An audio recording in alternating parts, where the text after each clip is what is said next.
नमस्कार मित्रों, मैं हूं अवधेश कुमार। मित्रों, कश्मीर में हिंदुओं और एक सिख प्रिंसिपल की हत्या ने फिर 1990 की दहशत पैदा की है। फिर से ये भय पैदा हुआ है कि शायद आतंकवादी कश्मीरी पंडितों, जिनको मैं पंडित के बजाय हिंदू कहना मानता हूं क्योंकि पंडित की जगह कोई और जाति होती उसके साथ भी यही होता। जिस ढंग से पिछले कुछ दिनों में कई कश्मीरी हिंदुओं की हत्या हुई है, पिछले एक महीने के अंदर आप देखेंगे तो कम से कम 5 कश्मीरी हिंदुओं की हत्या हो चुकी है। पिछले 3 दिनों में ही 3 कश्मीरी हिंदू और एक सिख प्रिंसिपल श्रीनगर की एक स्कूल की मारी जा चुकी हैं। ये स्थिति फिर से एक पैदा करने की कोशिश आतंकवादियों ने की है कि जो गैर मुस्लिम हैं कश्मीर में, या जो ऐसे लोग हैं जो कश्मीर की जो जिहादी सोच है उसके विरुद्ध भारत की सोच की भावना रखते हैं, ऐसे लोगों को दहशत में लाया जाए, उनको मारा जाए, ताकि कोई यहां जो आतंकवादी अलगाववादी उसका पाकिस्तान जो चाहते हैं कि कश्मीर को एक इस्लामिक राज्य में परिवर्तित कर भारत से अलग किया जाए, उनकी कल्पना के विपरीत जो कुछ भी है, भारत के हित में बोलने काम करने वाला जो कुछ भी है, भारत के प्रति निष्ठा रखने वाला है, उन सबको भयभीत कर दिया जाए ताकि या तो वो भाग जाएं, अगर नहीं भागते हैं तो वो अपने अब फिर से जैसा हम चाहते हैं वैसा हो जाए, या फिर उनको मार दिया जाए। एक स्थिति पैदा करना चाहते हैं। ये पहली बार नहीं है, हम सब जानते हैं कश्मीर में कम से कम 4 बार वहां से हिंदुओं और सिखों को पलायन करना पड़ा। सबसे बड़ा पलायन जनवरी 1990 में हुआ था, जिसके पहले नारे लगते थे, हम क्या चाहते, निजामे मुस्तफा, निजामे मुस्तफा, मुस्तफा का निजाम चाहते हैं। ये नारे लगते थे मस्जिदों के लाउड स्पीकरों से कि रलीब गलीब चलीब, यानी आप अपना मजहब बदल लो, मारे जाओ या यहां से भाग जाओ। तो ये रलीब गलीब चलीब, तो उसको आतंकवादी शायद दोहराने की कोशिश कर रहे हैं। अत्यंत दुखद स्थिति है। जिस ढंग से प्रधानमंत्री स्पेशल पैकेज के तहत रोजगार प्राप्त लोग जम्मू पहुंचे हैं वहां से भयभीत होकर के, उसमें शिक्षक भी हैं, दूसरे सरकारी कर्मचारी भी हैं, वो भयावह स्थिति है, उसको रोकना जरूरी है। लेकिन कुछ बातें हमको ध्यान रखने की है। पहली बात कि जिस ढंग से पहले आतंकवादी हमले करते थे, बड़े बड़े हथियार होते थे उनके, जिस ढंग से वो सुरक्षा बलों पर ताक लगा के हमला करते थे, उनको चुनौतियां देते थे, जिस ढंग से लाउड स्पीकरों से घोषणाएं होती थी और उनके समर्थन में लोग सड़कों पर उतरते थे, वो दृश्य बिल्कुल गायब है। ये बिल्कुल ध्यान रखिए। अब वो बड़े हथियारों से हमले नहीं कर रहे हैं क्योंकि अब बड़े हथियार सीमा पार से आना कठिन हो गया है, बारूदी सुरंग इनको मिलना कठिन हो गया है।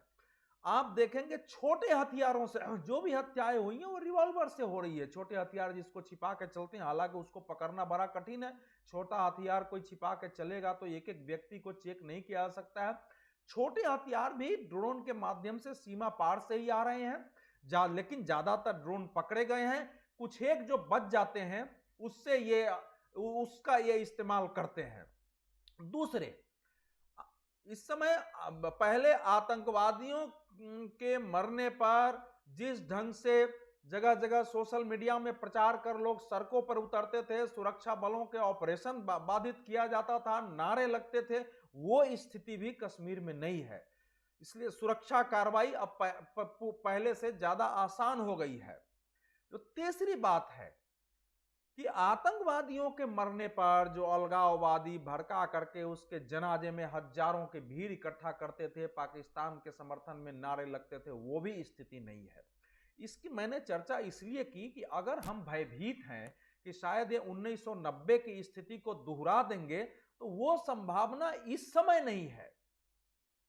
मैं ये नहीं कह रहा हूं कि जो जिहादी आतंकवादी हैं उन्होंने अपने जिहाद इस्लामिक साम्राज्य की सोच को खत्म कर दिया है, वो अपनी सोच के अनुसार कायम कर रहे हैं। पाकिस्तान का इरादा वहीं का वहीं है। अफगानिस्तान में तालिबानों के शासन के बाद जो इनका हौसला बढ़ा है वो भी अपनी जगह है। जो अनस हक्कानी ने जिस ढंग से मोहम्मद गजनवी के मजार पर जाकर और सोमनाथ मंदिर को तोड़े जाने की चर्चा की, उसका भी असर इन सब पर है। लेकिन उनके असर और हमने जो सुरक्षा व्यवस्था की है, खासकर जम्मू कश्मीर से धारा 370 की समाप्ति और अलग अलग इसको जम्मू कश्मीर को एक केंद्र शासित प्रदेश में बदलने तथा लद्दाख को लद्दाख को अलग स्टेट बनाने, केंद्र शासित राज्य बनाने के बाद जो बदलाव वहां हुआ है, उससे भी उसमें उस ढंग से आतंकवादी कार्रवाई इनके लिए संभव नहीं है। एक दूसरे, इनकी समस्या यह है कि पहले जिस ढंग से वहां चूंकि बहुसंख्य मुस्लिम आबादी है, उनको भड़काना, भारत के विरुद्ध उत्तेजित करना, सुरक्षा के खिलाफ सुरक्षा बलों को खलनायक साबित करना आसान होता था, वो नहीं है। क्योंकि पिछले 2 वर्षों में स्थानीय लोगों ने स्वतंत्रता का पहली बार स्वाद चखा है। पंचायतों के पैसे नीचे पहुंच रहे हैं, पंचायतों को स्वायत्तता है, अधिकारी वहां पहुंच रहे हैं। उपराज्यपाल मनोज सिन्हा लगातार स्थानीय लोगों से मिलते हैं, उनसे बात करते हैं, घटनाएं होने पर वहां जाते हैं। साथ ही साथ जिस ढंग से वहां बाहरी लोग आने लगे हैं व्यवसाय के लिए, जिस ढंग से पर्यटक आए हैं, जो हमारे पास जानकारी है जुलाई अगस्त सितंबर 3 महीने में 10 से 12 लाख प्रति महीने के आसपास बाहरी लोग वहां आ रहे हैं, जिसमें पर्यटक भी हैं, जिसमें वहां व्यवसाय करने वाले हैं। 26,000 करोड़ रुपए के निवेश का एमओयू पर साइन हुआ है। बहुत चीजें वहां बदल रही हैं। तो इस बदलाव में स्कूलों में जो पढ़ाइयां हैं वो होने लगी हैं, बच्चे बच्चियां स्कूल जाने लगे हैं, मैदानों में खिलाड़ी खेलने लगे हैं। तो जो कुछ जो कश्मीर और आसपास के पर्यटन के क्षेत्र, जो पर्यटन पर निर्भर कश्मीर था, जो वहां वीरान पड़ा रहता था, उसमें हरियाली आई है, वो खिलने लगा है। तो इन सब से आतंकवादियों, अलगाववादियों, पाकिस्तान की समस्या बढ़ी है और वो इसको बाधित करना चाहते हैं।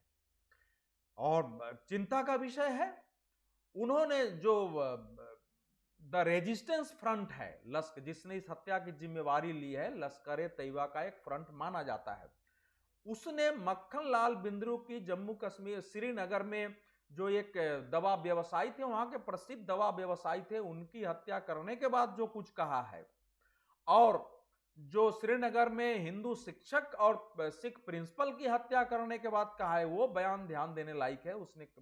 उसने कहा कि बिंद्रू जो है वो राष्ट्रीय स्वयंसेवक संघ से जुड़ा हुआ था।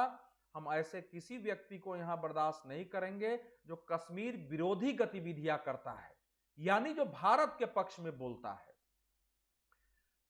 विद्यालय में शिक्षक और प्रिंसिपल की हत्या के बारे में बयान दिया कि हमने कहा था कि 15 अगस्त यानी आजादी का कोई आयोजन नहीं होगा, लोग उसमें नहीं जाएंगे। इन दोनों ने छात्रों को, अभिभावकों को मजबूर किया 15 अगस्त के कार्यक्रम में जाने के लिए। अब ये तो साफ है, अब इससे तो साफ हो गया है और कि जो भी भारत के पक्ष में बात करेगा, भारत के राष्ट्र के प्रति निष्ठा रखेगा, वो इनका दुश्मन है। वो हिंदू भी हो सकता है, मुसलमान भी हो सकता है। इन्होंने 3 मुसलमानों को पिछले 5 दिन में मारा है। तो ये लेकिन सोचने की बात है कि जिस दिन स्कूल में हत्या हुई, सबके आई कार्ड चेक किए गए, जो मुसलमान शिक्षक थे उनको अलग हटा दिया गया और फिर इन दोनों को गोली मारी गई। अब ऐसा तो हो नहीं सकता है कि 15 अगस्त का आयोजन केवल इन दोनों ने ही किया होगा। अगर कोई अभिभावक वहां नहीं आना चाहता तो नहीं आ सकता था, शिक्षक उसके लिए मजबूर नहीं कर सकता है। सारे शिक्षकों ने मनाया होगा, उसमें मुसलमान भी रहे होंगे। लेकिन ये बताते हुए केवल हिंदुओं को मारना, वो संकेत क्या है? वो उस मायने में मुसलमानों को उन्होंने इसलिए नहीं मारा कि कहीं हमारा विरोध न शुरू हो जाए, मुसलमानों के अंदर हमारा मैसेज अच्छा जाए। लेकिन मुसलमान भी जानते हैं कि उन्होंने उनकी हत्याएं की हैं। इन सब के साथ बिहार के भागलपुर के रहने वाले वीरेंद्र पासवान, जो कि वहां श्रीनगर की किसी गली में एक खोमचा लगाता था। कुछ लोग बता रहे हैं कि वो चाट पकौड़े बेचता था, किसी ने फल की बात की है, जो कुछ भी हो, ये खोमचा लगाता था, उसको भी मार दिया। कह रहे हैं कि हमने कहा कि भाई कश्मीर के लोगों के रोजगार पर बाहरी लोग हमला न करो। तो ये भी एक बहाना है, वो कश्मीर के मुसलमानों का समर्थन पाने के लिए कि भैया बाहर का आदमी आके तुम्हारा रोजगार ले रहा है, उसको मैं मार रहा हूं।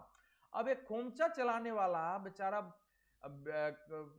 वीरेंद्र पासवान, जो 250, 200, 250, 300 रुपया प्रतिदिन कमाता होगा, वो कितने का रोजगार मार रहा है, और उसके लिए आप उसकी हत्या कर देंगे। तो आतंकवादी ये कैसा कश्मीर चाहते हैं? सीधी सी बात है कि वो वहां किसी भी ऐसे व्यक्ति, वो हिंदू हो, सिख हो, खासकर गैर इस्लामी हो, उसको वो रहने देना नहीं चाहते।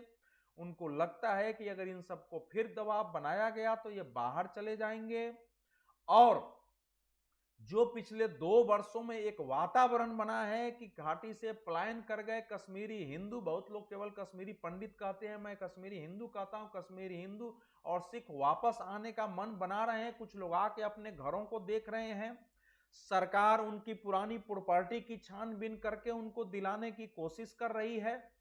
तो इन सबके अगर हम हत्याएं करेंगे तो भय से वो भी रुक जाएगा। लेकिन जिस ढंग से मक्खन लाल बिंद्रू की बेटी डॉक्टर श्रद्धा बिंद्रू ने आतंकवादियों को चुनौती दी कि मैं छाती ठोक के कहती हूं मैं एक हिंदू कश्मीरी पंडित हूं, कि साहस है तो आओ और मेरे से डिबेट करो, बहस करो, वो सबके लिए हौसला बढ़ाने वाला है, सबको प्रेरणा लेनी चाहिए। मैं यही कहूंगा कि साथियों हौसला रखें, ये आतंकवादी सफल नहीं होंगे, ये अपनी हताशा में इन्होंने कुछ हत्याएं की हैं, और आपको हिम्मत रखनी होगी। बगैर बलिदान के कोई बड़ी आजादी, बड़ी उपलब्धि, ऐसे आतंकवाद से मुक्ति नहीं मिलती है। पहले भी हजारों लोगों ने कश्मीर में बलिदान दिया है, एक व्यक्ति की जान जाना भी हमारे लिए दुखद और चिंता का विषय है, लेकिन इनके खून के एक एक कतरा का हिसाब होगा। आतंकवादी मारे जाएंगे, आतंकवाद से कश्मीर मुक्त होगा, कश्मीर भारत की तरह एक सर्वसामान्य राज्य बनेगा, वहां हिंदू मुसलमान सब मिलके रहेंगे। जो भी इसके विरोधी हैं वो जेल में जाने, मरने का, अपने खिलाफ कानूनी कार्रवाई का सामना करेंगे, ये मान लीजिए। जो वहां के राज्यपाल हैं मनोज सिन्हा, व्यक्तिगत तौर पर भी मैं उनको जानता हूं, उन्होंने कहा है कि हम इनको छोड़ेंगे नहीं, सप्ताह भर का समय दीजिए। तो जरा सप्ताह भर में हम देखते हैं कि क्या होता है, लेकिन हौसला नहीं गंवाना है।